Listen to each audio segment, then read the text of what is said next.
damay rafetlu intervention yi fi am yëpp te intervention bu ñëw rek dafa pertinente donc loolu dafay wane carrément que ni ñun Tabla Walo moo nu soxal te développement Tabla Walo rek moo tax ku nekk tey jii nga bàyyi fa nga doon def te nag toogaay bi yàgg na depuis 19h ñi ngi fii ma leen di masaw ci toogaay bu baax politique nag mën naa ni ñëpp koy def ba maire bi toog këram day politique xëy na dafa am période boo xam ni dafa baax ñëpp wàcc wax ndax ñu mën a dégg dafa nekk période boo xam ni dafa yomb jàllale message moo tax bu jógee rek nga gis ñëpp jóg di def porte à porte ñii di def meeting ñii di def ay sargal fu nekk ñun nag dañ nekk ay ndaw nekk ci koñ bi dëkk fi la ñu yaroo màggee fi jàng mën na ni moon fi jëlee mais bu ñu jàngeet dañuy dellu si waat te ñu ngi fii ñu gis sunu koñ ñu ni am na luñ fi metti te metti boobu nag du ki fi nekk ak fi def mu monsieur le maire da ka fi fekk mu def si nag ay jéego yu bari mu mooy wax responsabilité bi dañ koy situer ci deux parties yëpp population bi ak xëy na état bi lu tax population bi parce que dañuy gis ni état bu defee ñun ñoo war a def le suivi ñun ñoo war a entretenir ñoo war a sàmm bu la tabaxalee sa kër ba mu baax buñ ko tëjee te amul entretien mën naa ni kër ga day gaaw a màbb wala mu gaaw a yàqu ba tax na assainissement bi ñu defal amagun ko maanaam ñu ngi ci yoon bi mais li ñu def nii ci ay travaux pour eau pluviale la maanaam pour ndoxu taw la ndoxu jën taxu ko ndoxu ay jën taxu ko jóg foos taxu ko jóg loolu taw kese moo ko tax a jóg ñu war ko sàmm bu baax loolu dafa ma koy wax parce que damay gën a sensibiliser parce que ku nekk fii mën naa am yaa ngi jël si woon ndox dem tuuri ji ku nekk fii yaa ngi gis sa yaay wala sa mag bu jigéen wala sa rakk di tuuri wala waaye ñun ñëpp nañ ko sàmm ñoo ko moom même buñ ko defaree te jëlunu matukaay yi ci am di segg ndox mi dindi branchement clandestin yi ñu ci def mën naa ne dina mën a gën a yàgg te nag monsieur le maire def lu rëy ci Pikine ci assainissement mën na ni am nañu programme boo xam ni moom la ñuy wax les 10 villes programme boobu 15 milliards la mu jël pàcc bu mag di 9 milliards jagale ko Pikine kese donc ñun ñuy ñaan projet yooyu nu sumb si seen ndimbal yéen tamit ak li fi monsieur le maire def ñu falaat ko deuxième mandat autant pour moi ngir mu àggale mbëbët boobu parce que tey ji bu nu naxante ku fi ñëw di fëgg porte di waxtaan di digaate te nekkoo ci nguur gi yaa ngi nax sa bopp di nax askan bi kuy liggéey te àndaloog nguur yaa ngi koy yàq parce que nag mënoo ni da ngay liggéeyal askan ba pare di xeex nguur askan moo ko fal boo ko naree xeex da ngay sonn gisoon nañ ko fi ak Bamba Dièye mu fal ak ñun ñuy liggéey mu nekk ci nguur gi xëy suba seytaane jey ko mu génn te bu mu génnee gis ngeen résultat Ndar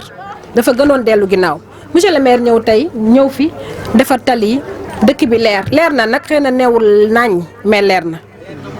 set na neewul wecc ci yenn koñ yi mais set na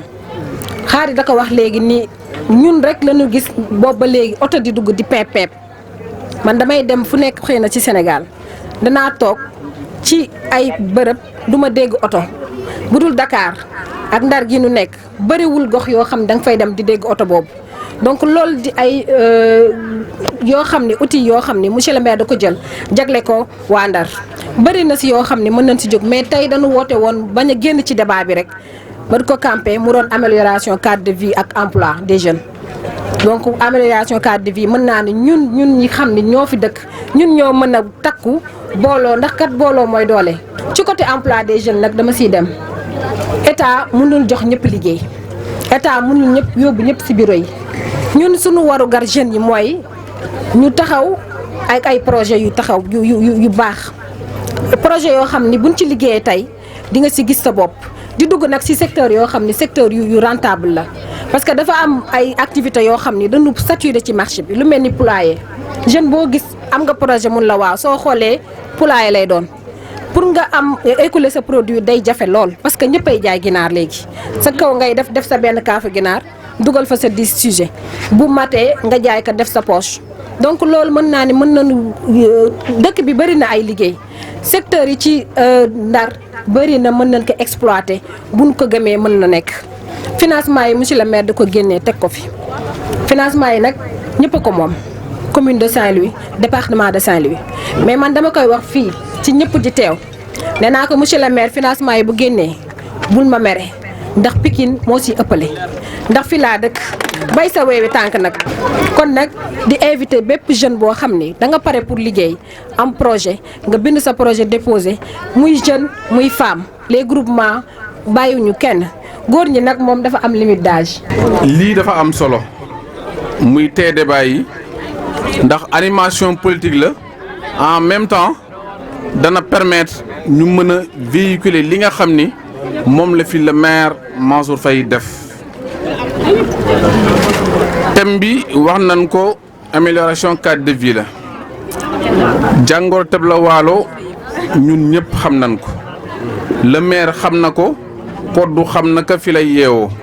man bis bu nekk dinaa fi romb gën ngaa bëri ñaar wala ñetti yoon di dem wala di dellu si kon xam nañu ko wax na problème bi waaye nañ jàpp ni le maire Mansour Faye bu fekkoon ni lu muy effacé la rek mu saafaraw dañ na bu yàgg ndax fii ñëw na fi heure bu ne man woo na ma heure bu ne ànd fekk les techniciens de l'ONAS ñu ñëw fi di xool nan la ñu mën a saafaraa mbir mi mais bi ñuy xool dañ dem ba xam ni sax Tableau Waalo fi ndox mi di bale cuvette la parce que loolu techniquement ñi ko doon def bi ñuy defar canalisation bi jëluñu woon en compte loolu cuvette boobu day tax ndox mi dafay nekk noor ak nawet li aadi wax tam dëgg la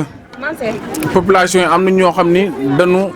dugal branché ci canal bi waaye jàpp naa ni ak lu mën a am assainissement bi nga xam ne si moom lañ fi tàmbali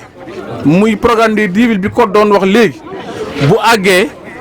jàngoro Tableau Waalo ci cadre de vie loolu lu ñuy fàtte lay doon te le maire Mansour Faye taxaw na engagé wu wax ni bu soobee yàlla buñ ko falee programme bi mu nar a teg ci mandature bi ñu jëm Pikine mën na ni